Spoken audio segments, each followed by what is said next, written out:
Shalom, brothers. This is Yahba Tazah back again. I want to go ahead and get into some scriptures, and I want to just prove some points. Not really prove no points, but just really speak about us brothers in the truth and how we have to basically carry our cross, man. And that cross that we have to carry represents just us, suffering, man, for Yahweh's sake, the truth. All right, and I have it right here in the Strong's Concordance, G4716. It says that, well, the transliteration is staros. All right, so the first one, it says an upright stake, especially a pointed one. Number two, a cross, a well-known instrument of most cruel and Salakia. Let me turn this down a little bit. Says a well-known instrument of most cruel and anogamous punishment, borrowed by the Greeks and Romans from the Phoenicians, to it were affixed among the Romans down to the time of Constantine the Great. The guiltiest criminals, particularly the basest slaves, robbers, and authors and abettors of insurrections, and occasionally in the provinces at the arbitrary pleasure of the governors, upright and peaceable men also, and even Roman citizens themselves, be the crucifixion which Yahushua underwent. But the points are in the second definition, where it says that the guiltiest criminals, particularly the basest slaves, robbers, the authors and abettors of insurrections. And that's how they look at us, Akim, is that we are fear-mongering, we stir up problems on the highways and the byways, we're troublemakers, we're false, we're false prophets, and they're in their minds, man, and then the authorities, that's how they're looking at us, man. They're gonna look at us down on how to get rid of us and kill us, man. All right, and that's something that we have to prepare ourselves mentally when we come into this thing, and we're in this thing, and we can't fall comfortable, we can't fall complacent. We gotta keep that in remembrance, that we are going to suffer, man. All right, and the only way we can overcome those things is through the mercy and power of the Lord, man, Yahweh Shai. That's the only way. All right, and the scriptures have plenty of examples of our forefathers, the prophets, that overcame them times, man. All right, and that's how these people are looking at us, and we have to remember that, man, that we have to carry that cross when we come into this thing. I'm gonna go ahead and pull out a scripture from right here with my sword. It says 1 Corinthians chapter 4, verse 9. For I think that the Most High has set forth us the apostles last, as it were appointed to death. For we are made a spectacle unto the world, and to angels and to men. We are fools for Yahweh's sake, but ye are wise in Yahushua Mashiach. We are weak, but ye are strong. You are honorable, but we are despised. Even unto this present hour we both hunger and thirst, and are naked, and are buffeted, and have no certain dwelling place, and labor working with our own hands, being reviled, we bless, being persecuted, we suffer it. Being defamed, we entreat. We are made as the filth of the world, and are the offscoring of all things unto this day. Right? So we're looked at as the basest men, man. We're looked at as base men here on this side, because we're interrupting their progress. And they know it, man. These people feel it through the spirit. Even if they don't believe, the spirits are revealing that they're coming to a point of frustration. All right, them demons are showing it through these people, through envy, jealousy, murder, is all forms of wickedness, man. That's how we know that we're coming to the last days, because they're becoming more frustrated. These people, them demons are working, man. Else, everything would be all right. There's nothing all right here. So to the brothers, man, we got to remember that we're set up in the last days as if it were appointed to death. And that's that's carrying the cross, man. Symbolically, it represents that we have to suffer for Yahweh's sake, even if it means for us dying on this side for this cause. And that's something that we all had to keep in remembrance, man. And I'm going to continue to read the definition in number 2. It says, the authors and abettors of insurrections, and occasionally in the provinces at the arbitrary pleasure of the governors, right? And the upright and peaceable men also, and even Roman citizens themselves. So America is modern day in Rome, all right? And they're going to turn their face against the American citizens, man. All right. Primarily, he wants to come after the ones that are pushing this truth, that are coming in the name of Yahweh Shai, Yahweh Shai, that's causing the downfall, the crumbling of his economy and the infrastructure of America.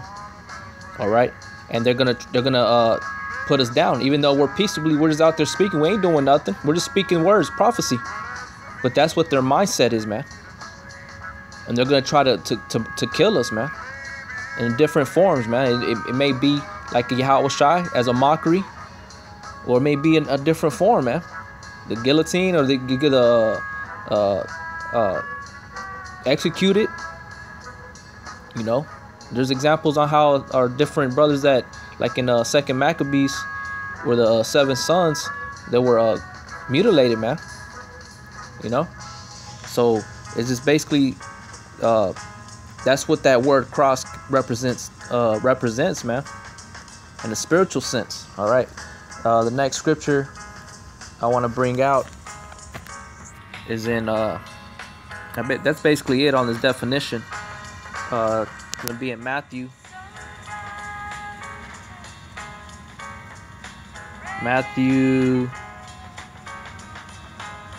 Chapter 16, verse 24. All right, it says, then said Yahweh Shai unto his disciples, if any man will come after me, let him deny himself and take up his cross and follow me. All right, you gotta take up your cross. You're not talking about build a literal cross out of wood or paper, cardboard, whatever. Like these 2/3 and these fucking Edomites, they be doing, walking across the whole damn country with the fucking cross, like if they're fulfilling prophecy. It's not what it's talking about. All right, talking about the sufferings that you're gonna go through here on this side for this truth. All right, being persecuted for Yahweh Shai's sake, man. All right, it's verse 25. For whosoever will save his life shall lose it, and whosoever shall lose his life for my sake shall find it. So if you're over here on this side trying to save it, you're gonna die, man. You're gonna lose everything. When you come into the Spirit of the Lord, you're gonna lose everything. But you don't know, the Most High can bless you, you know, and continue to, you know, I mean, this shit's carnal, man. These materialistic things, this shit can be gone in an instant, man. You know, everything, this shit, it's not really ours, man. It's not really up for us to have forever. All right. But you want to stay here on this side and try to prolong and continue and to push the vibration that's being pushed here in America, and the wickedness and the stupidity, the folly. Hey, man, you're going to be destroyed. But it says that whosoever will lose his life for my sake shall find it. You're going to find it how? You're going to find it through the Spirit and power of the Lord. He's the one that's going to sustain you. All right? Not your material, not yourself, not the strength of your own arm. The Lord is the strength of us, man. He's our help, man. You know, he's our buckler. He's our shield. All right. It says, verse 26, for what is a man profited if he shall gain the whole world and lose his own soul? Or what shall a man give in exchange for his soul? Right, man. So you want to suffer for all these materialistic bullshit, this world on this side, trying to fight for a cause, trying to do the Black Lives Matter, trying to stand up for La Raza, all this bullshit, man. Your people are going to be destroyed. Y'all going to be the first to go. All right. The Lord never said to do that. The Lord said to go onto the highways and to preach and push his word and draw in the elect. All right. To enter in, to usher in the kingdom of the Lord, man. That's the only thing he said. He didn't say to bring everybody together. He didn't say go and fight against Esau. He says to go and cry out to my children, man. Cry out to my people. All right. So what are you gonna do, man? What are you gonna give in exchange for your soul? Because the Lord ain't gonna take no fucking some Jordans or Nikes, whatever you got, man. He ain't gonna take no damn ring or, you know, gold, money, and all this that. He ain't gonna take that. Verse 27. He's gonna require your life, man. That's what he's gonna do. He's gonna require your life. Verse 27. For the Son of Man shall come in the glory of his Father with his angels, and then he shall reward every man according to his works. Right? So he's going to reward you according to your works, man. Either life or death. And the Apocrypha says that before men is set life and death, man. All right? And the Lord requires a man with a broken, contrite spirit, man. That's what he delights in. He don't delight in no fucking material. He don't delight in no foolery. He don't delight in lies, man. Says verse 48, verily I say unto you, there be some standing here which shall not taste of death till they see the Son of Man coming in his kingdom. Right? So does that mean that the apostles are dead right now, or they never died in that time of Yahweh when they walked on the earth? No, it meant that they died, but they're coming back doing the work. They're sealed up. That every time they come back, they're sealed to salvation. All right. And that's what we're striving for. We're hoping we're part of the elect. We're putting on as if we are the elect. And Lord will, the Most High, He's gonna have mercy and deliver us. All right. But part of that salvation, man, is being persecuted. All right. It's to be hated and despised and rejected, man, like Yahweh Shai went through. All right. Next scripture I want to get out real quick is in the book of Acts, chapter 14, verse 22. It says, confirming the souls of the disciples and exhorting them to continue in the faith. So Yahweh Shai is confirming the souls of his disciples, of the men that he has out in the highways and the byways, and exhorting them to continue in the faith. And that's what we're doing, man. The Spirit of the Lord, that's what we're doing to help one another. All right. And that we must through much tribulation enter into the kingdom of the Most High. So that's carrying the cross, man. You're going to go through tribulations. You can go through persecutions. All right. You're going to be set up among governors and Edomites, and you're going to have to give a testimony. All right. And only the Lord is the only one that can deliver us, man. All right. But that's just like I said, this is just a reminder on what that cross really represents and what it's talking about, man. And like I said again in Acts 14 and 22, confirming the souls of the disciples and exhorting them to continue in the faith, and that we must through much tribulation enter into the kingdom of the Most High, right? Because when you go through tribulation, man, it hurts. It hurts to be rejected, hurts to be put in jail, spit on, or whatever you may go through on the highways and the byways in your daily life. It hurts, man. But hey, you gotta keep pushing it to continue in the faith. That's why the elders are making videos, and all the Akim are doing videos, is to continue to help one another, to let us know that we're not alone. All right. And those that are falling out, man, hey, man, that's just because you were never in it, man. And that's a scary thing. All right. Next scripture I want to bring out is in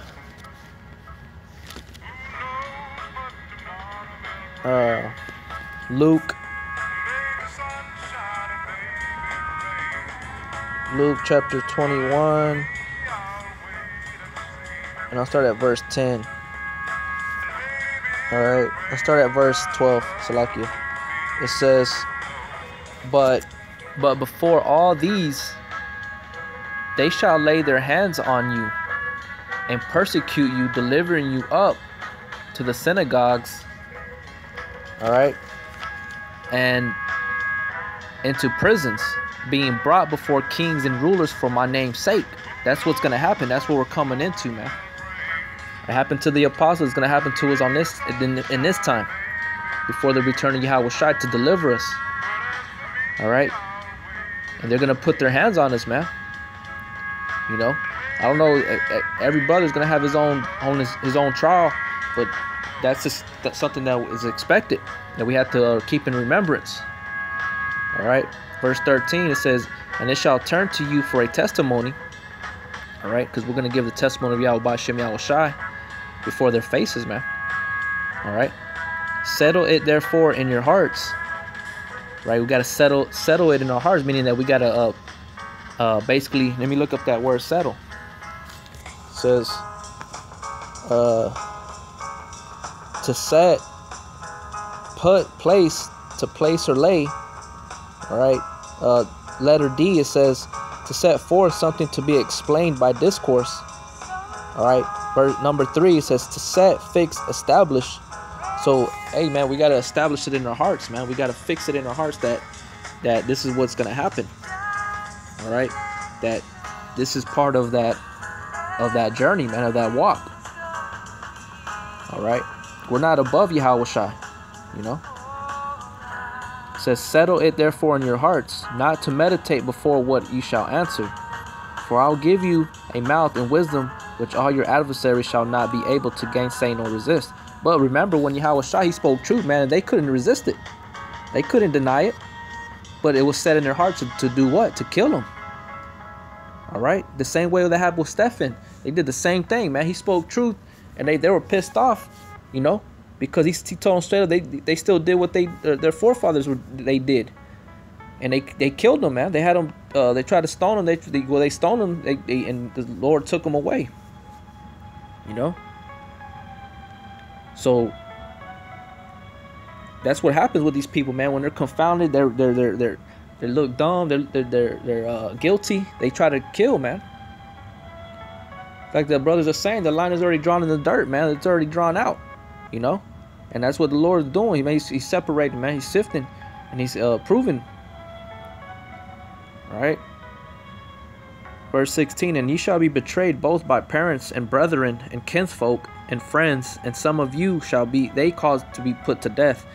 Again, the only ones that we could trust first and foremost is Yahweh Shai and the brothers. All right, and the mindset that the Lord has given us to the Spirit of the Lord, the knowledge, wisdom, and understanding, man.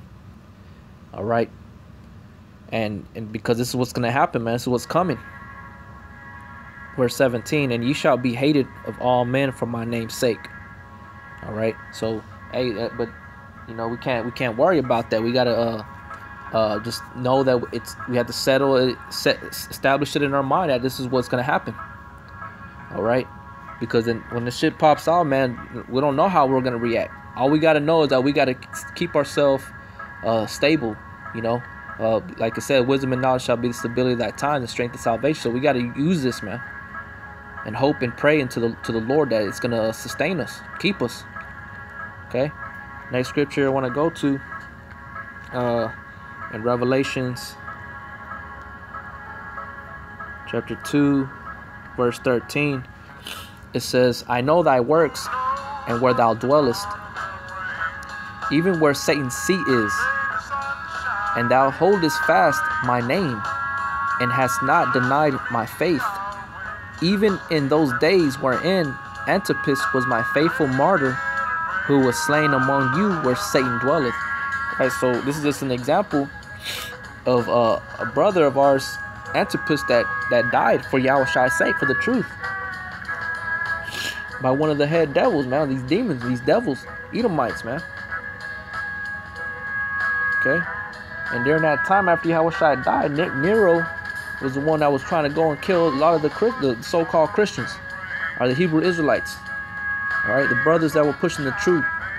All right, because at that time the southern kingdom was over. The majority of the southern kingdom was there, man. Judah, Benjamin, and Levi. All right, but it's just an example. The brother, he was a faithful martyr. All right, so we got to hold fast of his name, like it's set up, man. We got to hold fast of the truth. All right, next scripture I want to bring out. In the same book, Revelation chapter 12 and verse 12, it says, therefore rejoice, ye heavens, and ye that dwell in them. Woe to the inhabitants of the earth and of the sea, for the devil is come down unto you, having great wrath, because he know that he has but a short time. All right, so he has great wrath, man. He's coming down because and to do what? To kill. All right, and that's what I'm trying to you know, let brothers know, man. You know, and just a reminder that the times are still continuing, and it's just gonna get worse. All right, and Esau knows that he has a short time, and he's gonna push it. You know, it's all through prophecy, the Spirit of the Lord, that he's coming after us, man. You know, it's like I watched the movie Suicide Squad, and they're showing they got the mark of the beast in there, man. The RFID chip they implanted into the Suicide Squad in their neck, and they're telling them that they have them on GPS. They can track them anywhere they want, anywhere they need it, anywhere they go, they can track them. And if they try to escape out of their perimeter or wherever they have them, and they try to wander out the way, they'll detonate them. I mean, they'll kill them, man. The shit will go off and blow their head off. All right, so they're showing you, man. They're showing you that they're here to kill you, man, and they're ready to go to war. And in that movie Suicide Squad, they had that this Judite woman, this black hoe, Miss Waller. I forgot her first name, Waller, and she says that that we're in World War III, man. So they're showing us that they're ready to go to war. All right, let me go up a verse. Verse 11. This is the one I really wanted. Revelations 12 and 11. It says, and they overcame him, right? Because that's our whole point, man, is to overcome this battle that we're here in the earth, man. All right, and the battle is to reach salvation, to reach the finish line, the goal, man. All right, not to be left behind and stuck in the middle. We want to be at the end where Yahushua is, and on the right path, not on some path that's going to lead us to a endless road and to fall off a cliff. All right, Revelations 12 and 11. And they overcame him, talking about Esau, by the blood of the Lamb and the spiritual Satan, and by the blood of the Lamb, which is Yahushua, and by the word of their testimony. And they loved not their lives unto death. And that's the mindset we have to have, man. When we're in this truth, not saying to be reckless. We can't be reckless. We got to be wise as a serpent, harmless as a dove. But it says they love not their lives unto death, meaning that we forsook all, man, for Yahushua's sake, and continue to fight through all types of hell we went through, we faced. Even when we fall, we get up. Righteous man falls 7 times, rises back up again, man. Once you take your hand off that plow, don't want to continue, hey, man, that's it. You're done. All right? It's too late. One time is too many. You've done it more than once. That's it, man. You're out. But that's the whole point, man. Brothers, we got to carry the cross, our sufferings, our persecutions, our daily sufferings that we go through. We got to continue to push, man. All right? But I want to leave it with that, brothers. And I want to give all praises and glory and honor to Yahweh Shem Yahushai. Double honor to the elders of the Great Millstone. Much love and respect to you brothers out there doing the work in sincerity and truth. Again, all glory and praises go to the Lord, Yahweh, Wa Yahweh Shai. All right, and y'all brothers keep pushing, keep doing the work. You know, flood the internet, push this truth out. It's already reached the four corners of the earth, basically, man. You know, but there's still time, man. There's still time, so we got to keep doing this thing. But I want to go ahead and leave with that, brothers, and say shalom.